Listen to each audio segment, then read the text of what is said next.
Hello, I'm Sid Roth, your investigative reporter, and I'm here with Gary Kaw. Gary was a specialist on Middle East and European nations with the state of Indiana. He visited more than 20 countries. He spent 10,000 hours researching what the Bible predicts will happen in the future. And the Bible predicts that there will be a move, if you will, to unify the world. I mean, one world government, one world economic system, one world army, one world religion. And I know that this sounds, kind of weird and conspiracy, but there are some amazing things that you're going to find out, that the predictions written thousands of years ago in the Bible about the last days and the system of the government of the last days is happening before our very eyes. Gary, when you were just in the sixth grade, just a young child, you made a vow to God. Tell me about that. Yes, I did. I remember sitting in my classroom in Kettering, Ohio, and our teacher that year was teaching us history for the first time and was telling us about what happened during World War II. And also, because of my parents, they came from Europe, and my father fled from both the Nazis and the communists and lost everything he had. And I was right at that age where all of this was sinking in. And I remember sitting in my classroom, praying silently to God, Lord, if anything like this were to ever happen here in the United States, I promise to you I will do everything I can to take a stand and to make a difference regardless of the cost. And years later, of course, working for the government as the Europe and Middle East trade specialist, I traveled a lot overseas, worked with our foreign embassies very closely for usually several days at a time in the area of international trade. And from some of these people began hearing talk about this move toward a global government through an empowered United Nations that someday would become a type of world government. At least that's how many of these people saw it. And I asked a lot of seemingly naive questions. I wanted to find out where they were coming from and where all of this was going. And one thing led to another. And then finally I felt, Lord, are you taking me up on that promise I made back in sixth grade? Am I supposed to do something with this information? And if so, where do I begin?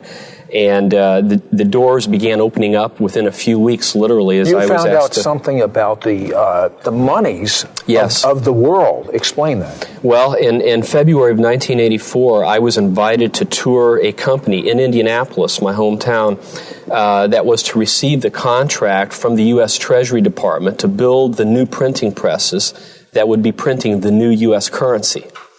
And they already had a prototype machine built at that time. And so I asked the gentleman there a lot of questions regarding this new currency, what it was to look like, the purpose behind it. And to make a long story short, I discovered that new currencies were coming out all around the world. They had very similar features.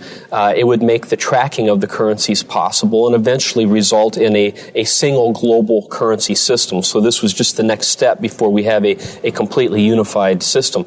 But as I said, this was back in 1984.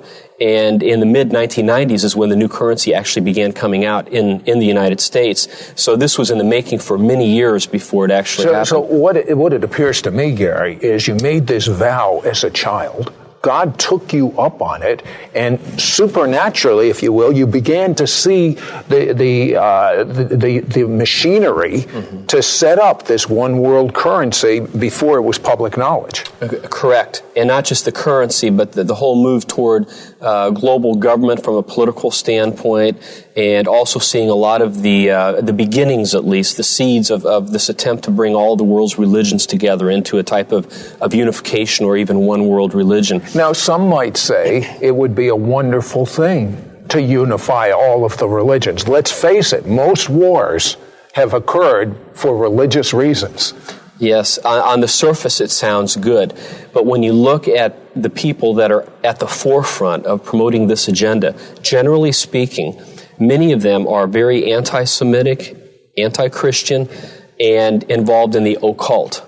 That's the part that we are not really being told publicly. So a good face is being put on this for public consumption, but when you begin to research it and look who is pushing this agenda and specifically how they want to accomplish it, it would bring in a very dark era, I believe. Well, You started attending United Nations or United Nations sponsored events or having friends attend them. What did you find out? Well, mainly through friends that have attended these meetings, we've learned that there is a very strong political agenda at work, and that it is to a large degree being spiritually motivated. Again, that's the part that doesn't seem to come through the mass media. What do you mean by spiritually motivated? Well, at the recent UN Millennium Forum that a friend attended, and we'll be talking to him shortly here, many of the organizations that were represented there represent religious groups. For example, the Baha'i International Community, a lot of... they're doing a lot of work in Israel. I mean, I couldn't believe it. They built a beautiful temple. They bought the road going directly to the water because they believe their Messiah is going to come out of the sea and walk up that road. Yeah. So they bought it from the town in Israel. Yes, the Baha'is are involved in this. There were a number of Roman Catholic organizations that were directly participating in the United Nations Millennium Forum. In fact, the registration process was overseen by Franciscans International. Also at that meeting was Lucis Trust. Now here's something very interesting, and we can document this, and I've done so in my book. Lucis Trust was originally founded under the name Lucifer Publishing Company. Now, Lucifer is a name for the devil. Another name for Satan in the Bible, correct. It was founded under that name, and then 2 years later, its name was changed to Lucis Trust. This was back in the 1920s, and this organization still exists today. And at this UN event, they were passing out copies of a prayer called the Great Invocation.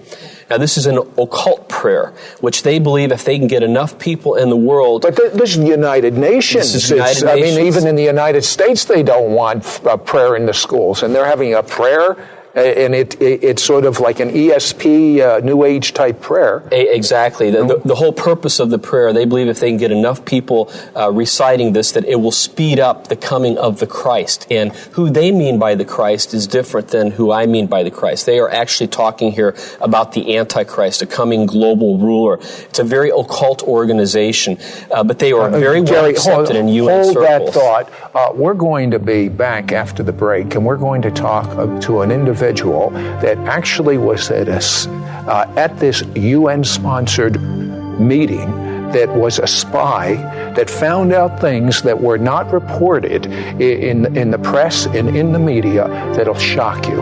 We'll be back right after this word.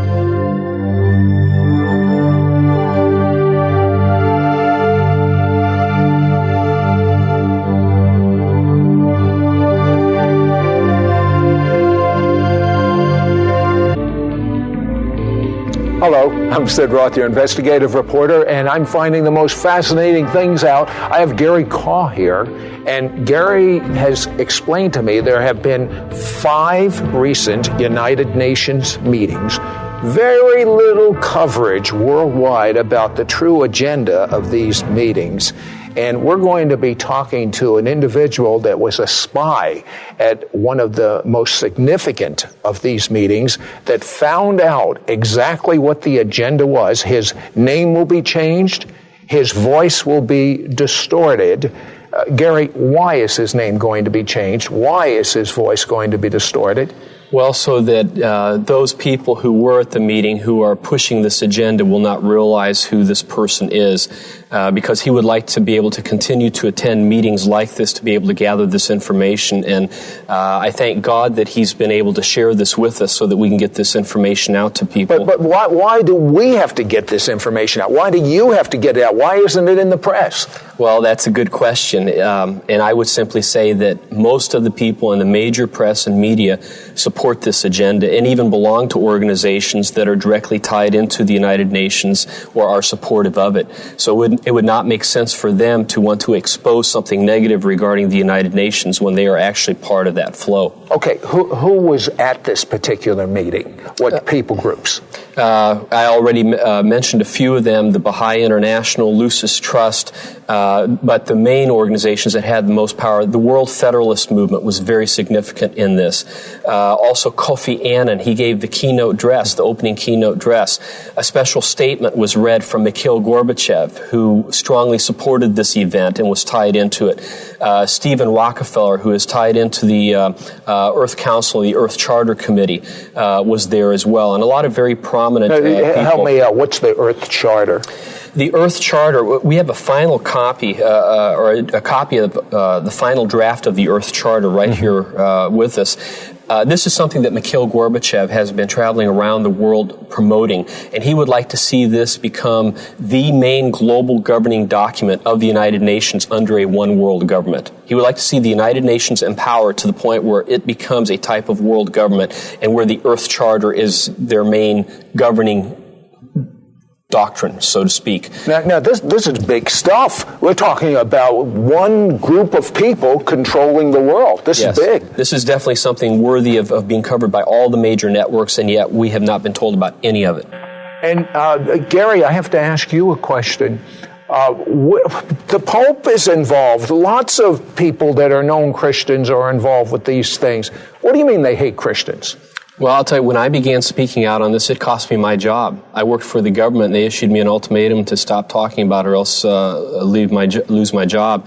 And as Jamie has shared at his meetings, and other people have said the same thing to me, that in these circles, they see Christians as being the main obstacle to this global government because they will not merge together with all of the world's religions into a type of unified one world religious system, because Christians believe that Jesus Christ is the only way because of what he did on the cross.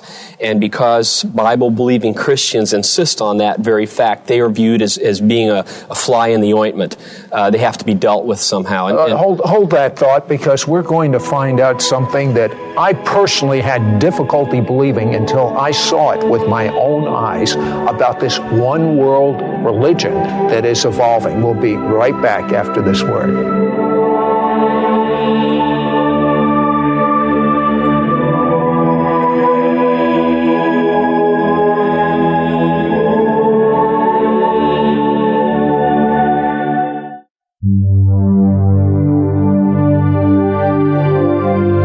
Sid Roth, your investigative reporter, and I'm here with Gary Kaw. And Gary is about ready to explain something I've seen with my eyes, I have great difficulty with, but it seems as though what is predicted in the Bible is happening before our very eyes. The reason I have difficulty with this is I never, my wildest imagination, thought I would see what I saw, but you'll find out about this in a moment.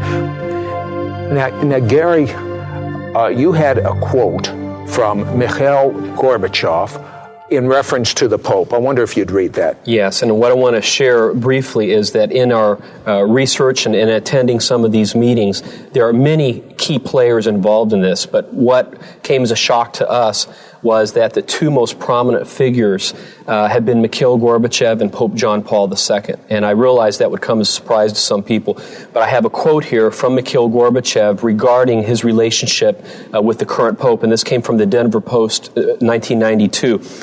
Gorbachev says, "I have carried on an intensive correspondence with Pope John Paul II since we met at the Vatican in December 1989. And I need to add in, at that time, he actually bowed at the Pope's feet and in essence brought himself under his authority. And he has also stated that Pope John Paul II is the world's highest moral authority." So now let me go back to the quote from Mikhail Gorbachev. He says, "The sense of mutual affection and understanding which resulted from our meeting is to be found in each of our letters. I cannot help but say that we share a desire to move forward and complete what we began together. When I was with him, I realized that the Pope had also played a role in what we came to call the new political thinking. What I have always held in high esteem about the Pope's thinking and ideas is their spiritual content, their striving to foster the development of a new world civilization. And finally, it can be said that everything which took place in Eastern Europe in recent years would have been impossible without the Pope's efforts and the enormous role, including the political role, which he played in the world arena."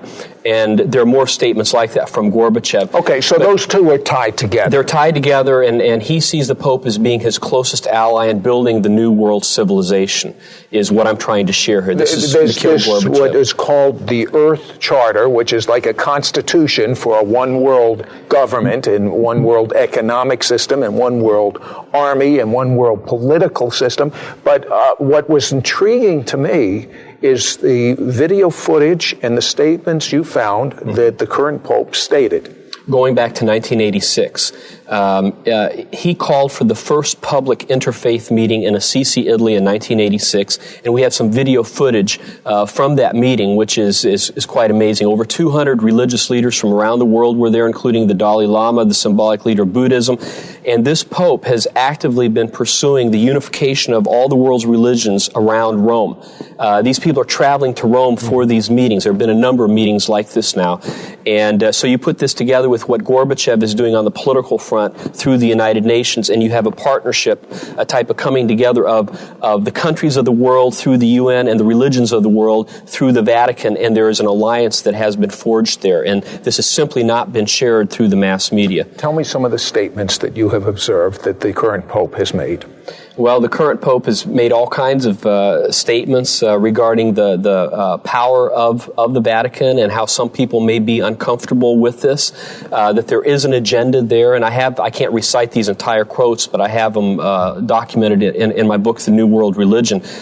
This Pope has made statements regarding interfaithism.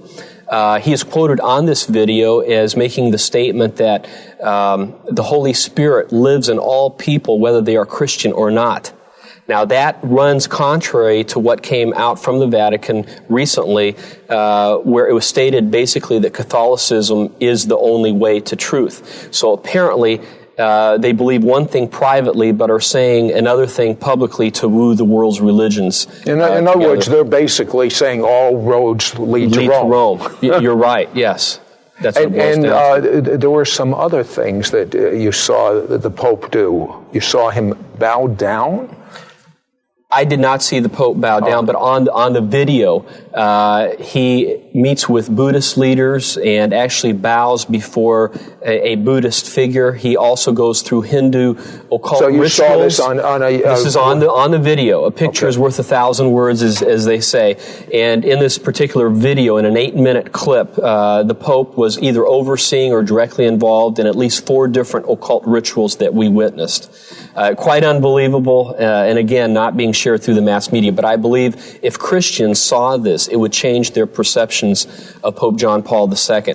He has taken a very strong stand against abortion, and that's great. But in a lot of other areas, he is taking a stand for things that run contrary to what most Christians would believe. The thing that's so exciting to me, Gary, and the thing that is so exciting is Bible prophecy says all the religions will merge together. There'll be a world spiritual leader. All the nations will merge together. If we have the technology, it's all happening right now. So the important thing is not what's going to happen to the world. It's happening.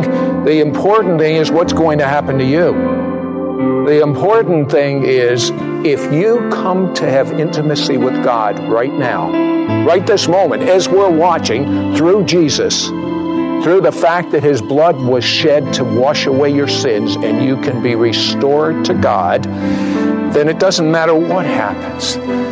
I say there's peace for you. Peace, deep, deep peace. Rivers of peace.